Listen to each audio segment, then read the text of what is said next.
अनिमेश की आज नौकरी चली गई। वो ऑफिस से निकलकर रास्ते पर आया और फुटपाथ पर बैठ गया। बहुत मुश्किल से नौकरी मिली थी, अब वो भी चली गई। नई नई शादी हुई है मेरी, अब कैसे क्या होगा। तभी अनिमेश की पत्नी सीमा ने कॉल किया। सुनिए, हम गाड़ी कब ले रहे हैं? गाड़ी? अभी तुम्हें गाड़ी क्यों चाहिए? मेरी सहेली ने नई गाड़ी खरीदी है, बहुत सुंदर है, मुझे भी एक गाड़ी चाहिए। सीमा, हमारे पास उतने पैसे नहीं हैं, मैं कहाँ से गाड़ी खरीदूं? मुझे कुछ नहीं पता, मुझे नई गाड़ी चाहिए चाहिए चाहिए चाहिए। सीमा ने फोन काट दिया। अनिमेश और सीमा की शादी को सिर्फ कुछ ही महीने हुए थे। सीमा बहुत जिद्दी थी, उसे हमेशा से बहुत कुछ चाहिए था। अनिमेश को सीमा से शादी ही नहीं करनी थी, लेकिन अनिमेश की माँ बिमला ने कहा था, बेटा ये लड़की शादी के लिए मान गई है, शादी कर ले। लेकिन माँ, मेरी तनख्वाह ज्यादा नहीं है। तो क्या हुआ, बीवी को सिर्फ 2 वक्त का खाना ही तो खिलाना है। शादी कर ले बेटा, नहीं तो और लड़की नहीं मिलेगी। अनिमेश ने अपनी माँ की बात सुन ली और सीमा से शादी कर ली। शादी के 2 दिन बाद सीमा ने अनिमेश से कहा, आपने तो मुझे सुहागरात में कोई गिफ्ट नहीं दिया। मेरी सहेली को उसके पति ने सोने का हार दिया था। वो सीमा, शादी में इतना खर्चा हो गया था, इसीलिए कुछ नहीं दे पाया। तुम चिंता मत करो, अगले महीने मैं तुम्हें गिफ्ट जरूर दूंगा। मुझे एक सोने का हार ही चाहिए। वो तो बहुत महंगा है, सस्ता कुछ देने से नहीं चलेगा? सस्ता? क्या मैं तुमको सस्ती लगती हूँ? यार ये मैंने किस लड़के से शादी कर ली, पता है कहाँ कहाँ से रिश्ते आ रहे थे मेरे लिए। अच्छा ठीक है, मैं पूरी कोशिश करूंगा, तुम शांत हो जाओ।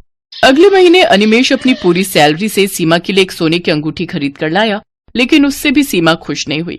सीमा को बहुत कुछ चाहिए था। उसकी सहेलियां हर महीने कुछ न कुछ खरीदती रहती थी और वो देखकर सीमा भी अनिमेश के सामने जिद पकड़कर बैठ जाती थी। सीमा की जरूरतें पूरी करने के लिए अनिमेश ने बैंक से लोन भी ले लिया और आज उसकी नौकरी चली गई। और उधर सीमा गाड़ी खरीदने की जिद पकड़कर बैठ गई। अनिमेश घर लौटा तो सीमा के साथ उसका झगड़ा शुरू हो गया। तुम गाड़ी नहीं खरीदोगे तो मैं तुम्हें छोड़कर मायके चली जाऊंगी। सीमा, समझने की कोशिश करो, मेरी नौकरी चली गई है, अभी मेरे पास घर चलाने के पैसे नहीं है।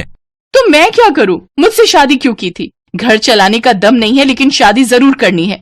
वहाँ सीमा की सास बिमला आई और सीमा को समझाने की कोशिश करने लगी।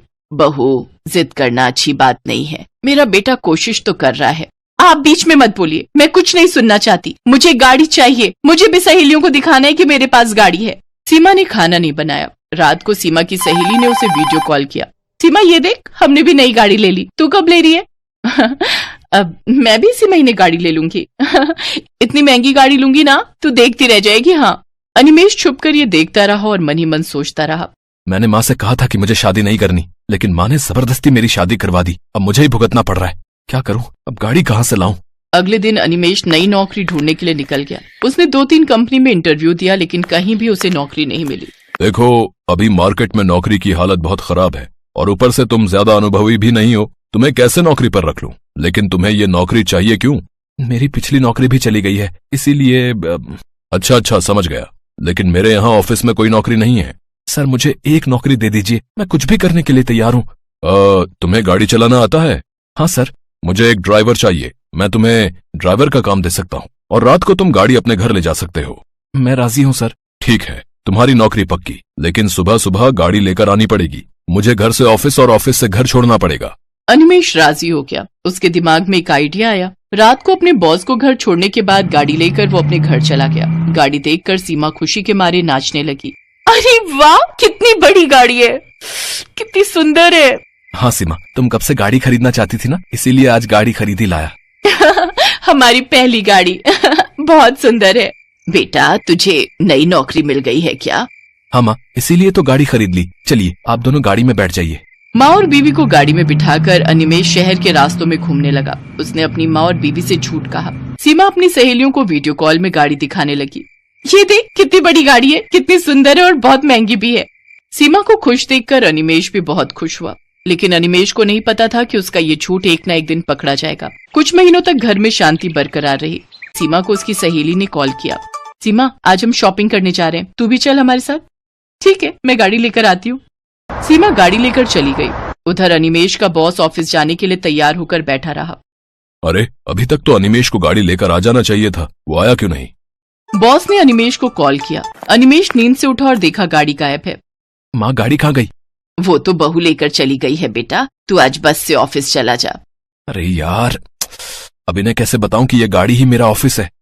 बॉस ने अनिमेश को बहुत डांटा और कहा, तुम्हारी वजह से आज मैं ऑफिस नहीं जा पाया। मैं तुम्हें नौकरी से निकाल रहा हूँ। आज शाम को गाड़ी लेकर आना और रख के जाना।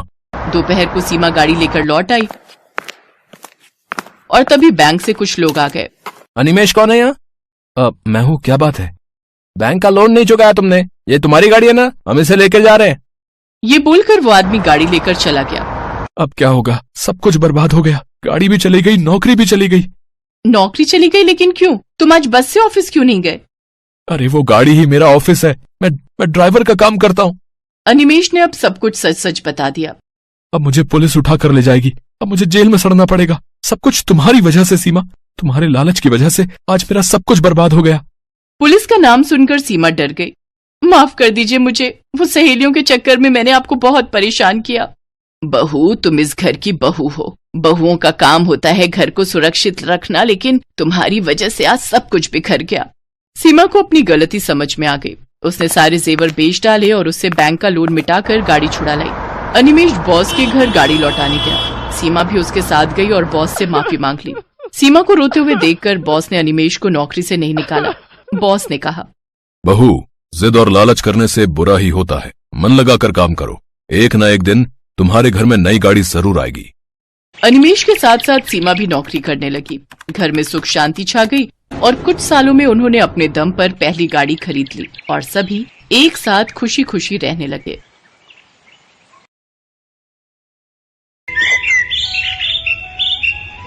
छोटू, चल बेटा जरा जल्दी कर। वो 5 नंबर वाले टेबल पर कस्टमर बहुत देर से खाने का इंतजार कर रहा है और बाहर भी लाइन बढ़ती जा रही है। इतना लेट करेंगे तो सब बगल वाले होटल में चले जाएंगे। बस मालिक, 5 नंबर वाले का ऑर्डर तैयार है और यहाँ कुछ टेबल भी बस खाली होने वाली हैं, तो बाहर वाले कस्टमर्स अब अंदर आ सकते हैं।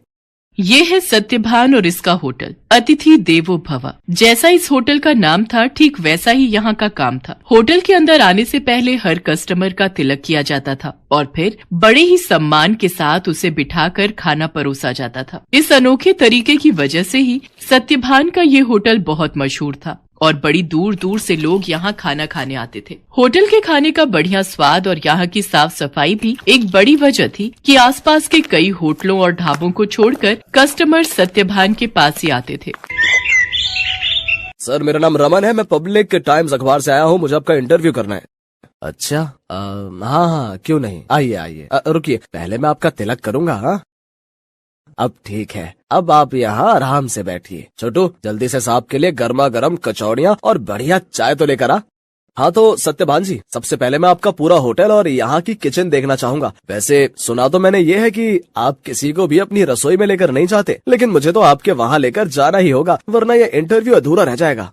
अरे बस, वो बात ऐसी है कि आप तो जानते ही हैं, होटल के बिजनेस में सारा खेल खाने में इस्तेमाल होने वाले मसालों और रेसिपी का ही है और यहाँ मैंने और मेरे साथियों ने बड़ी मेहनत से ये सब तैयार किया है। अच्छा, लेकिन आपके यहाँ जो लोग काम करते हैं, मतलब आपके साथी, अगर उनमें से किसी ने धोखा दिया तो? नहीं नहीं, ऐसा तो हो ही नहीं सकता। यहाँ जितने भी लोग मेरे लिए काम करते हैं वो सब के सब मेरे गांव से ही हैं, यानी सब मेरा परिवार है। आज तक का रिकॉर्ड है, मुझे मेरा कोई साथी छोड़कर नहीं गया। ये तो वाकई बहुत बड़ी बात है। लेकिन अब तो आप इतने मशहूर हो गए, आपका होटल एक ब्रांड बन चुका है, तो लोग आपकी रसोई को अंदर से देखना चाहते हैं। आप चिंता मत कीजिए, मैं आपके मसालों और रेसिपीज का राज नहीं खोलूंगा, लेकिन रसोई के अंदर की कुछ फोटोज तो चाहिए होंगी आपके इंटरव्यू के साथ छापने के लिए।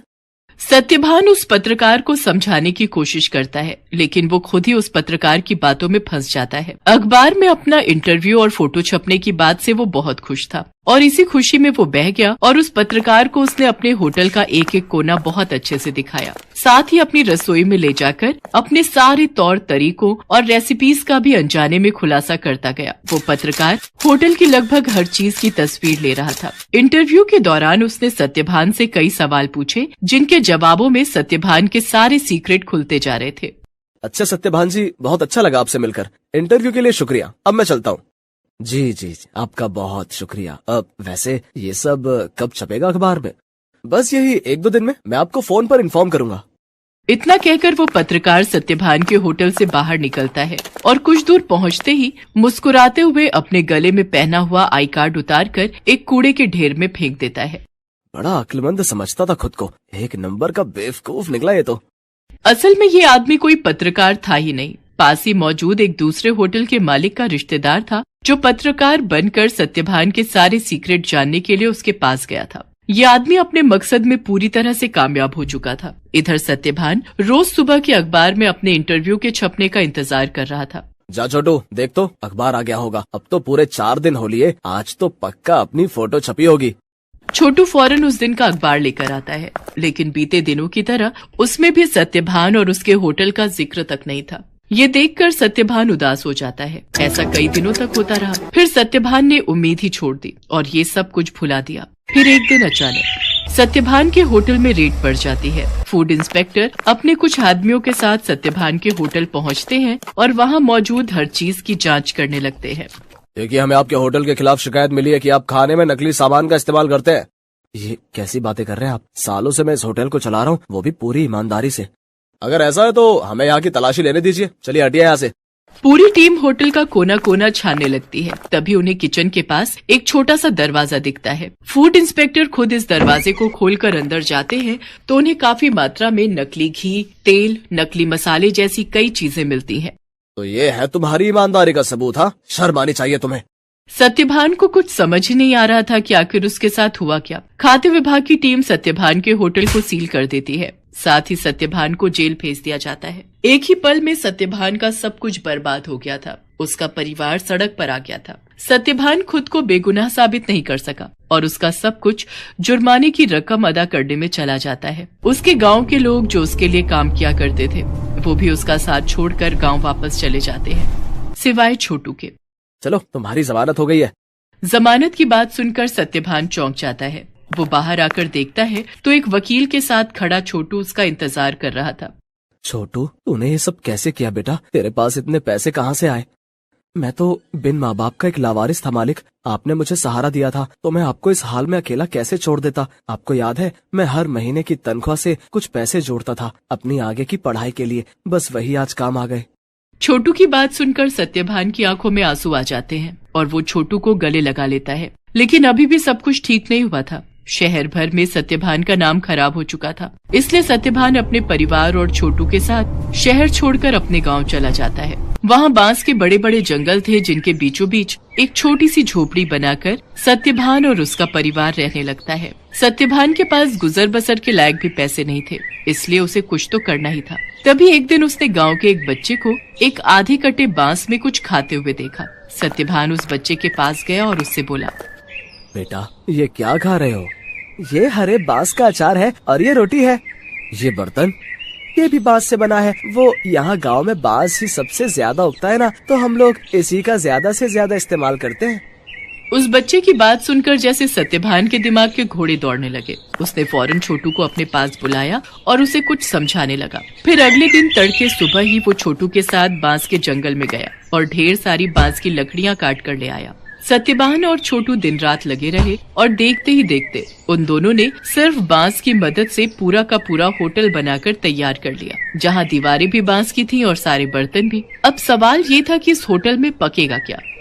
मालिक, आप चिंता मत कीजिए, हमें जाकर सब लोगों से बात करनी चाहिए जो शहर में अपने साथ काम करते थे। मुझे विश्वास है कि वो सब हमारा साथ जरूर देंगे। छोटू की बात मानकर सत्यभान अपने गांव के लोगों से बात करता है। धीरे धीरे गांव के कई लोग उसकी मदद के लिए आगे आते हैं। कई लोग उसे मुफ्त में राशन देते हैं, जिसके साथ हरे बांस का इस्तेमाल करके सत्यभान और छोटू होटल के लिए खाना बनाते हैं। और इस तरह एक बार फिर सत्यभान का होटल चल पड़ता है। लेकिन हालात अब पहले से बहुत अलग थे। कई दिनों तक सत्यभान के होटल में एक भी ग्राहक नहीं आता। फिर एक दिन शहर से कुछ दोस्तों का एक ग्रुप वहां आता है और सत्यभान के अनोखे होटल को देखकर चौंक जाता है। कुछ नया आजमाने के इरादे से वो सभी सत्यभान के होटल के अंदर आ जाते हैं। सत्यभान उन सब की बहुत ही अच्छे से खातिरदारी करता है और फिर भाई वाह, मजा आ गया। ये तो बिल्कुल ही नया एक्सपीरियंस था। शहर से इतनी दूर इतनी अच्छी सर्विस और उससे भी बढ़िया खाना। सच में बहुत अच्छा लगा यहाँ आकर। और सबसे बड़ी बात, मुझे तो पता ही नहीं था कि बांस को भी खा सकते हैं, वो भी इतने अलग अलग रेसिपीज में।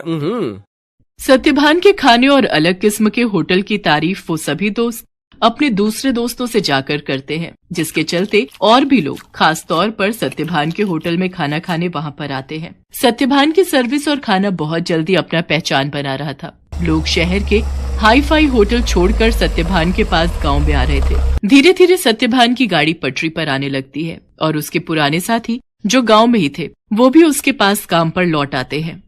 मालिक, भगवान की दया से अब सब ठीक हो रहा है, लेकिन अब तक ये समझ नहीं आया कि आखिर वो सब नकली सामान उस दिन अपने होटल में आया कहाँ से।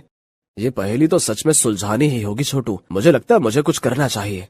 सत्यभान के पास अब इतने पैसे जमा हो चुके थे कि वो अपने खिलाफ रची गई साजिश की जांच करवा सकता था। वो अपने केस को रीओपन करवाता है और एक प्राइवेट डिटेक्टिव की मदद से सारा सच बाहर निकलवाता है। असल में रमन जो सत्यभान के पास पत्रकार बनकर आया था, ये सब उसके और उसके रिश्तेदार की सांठगांठ थी, जो सत्यभान के पुराने होटल के पास ही अपना होटल चलाता था। साथ ही सत्यभान की तरक्की से जलता भी था। रमन के द्वारा जुटाई गई जानकारी की मदद से ही वो सारा नकली सामान रातों रात चुपके से सत्यभान के होटल के अंदर पहुंचाया गया था।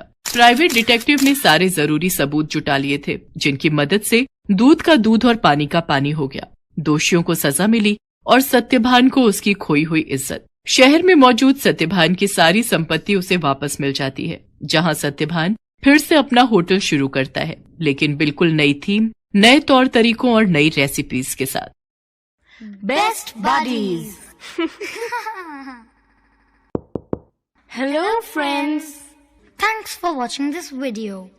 अगर आपको ये वीडियो पसंद आया है तो प्लीज लाइक, सब्सक्राइब, कमेंट्स करें इस वीडियो पर और हाँ, शेयर करना भी ना भूलें। और भी मजेदार वीडियो देखने के लिए नीचे दिए गए बेल आइकॉन को दबाएं। देखते रहिए बेस्ट बडीज।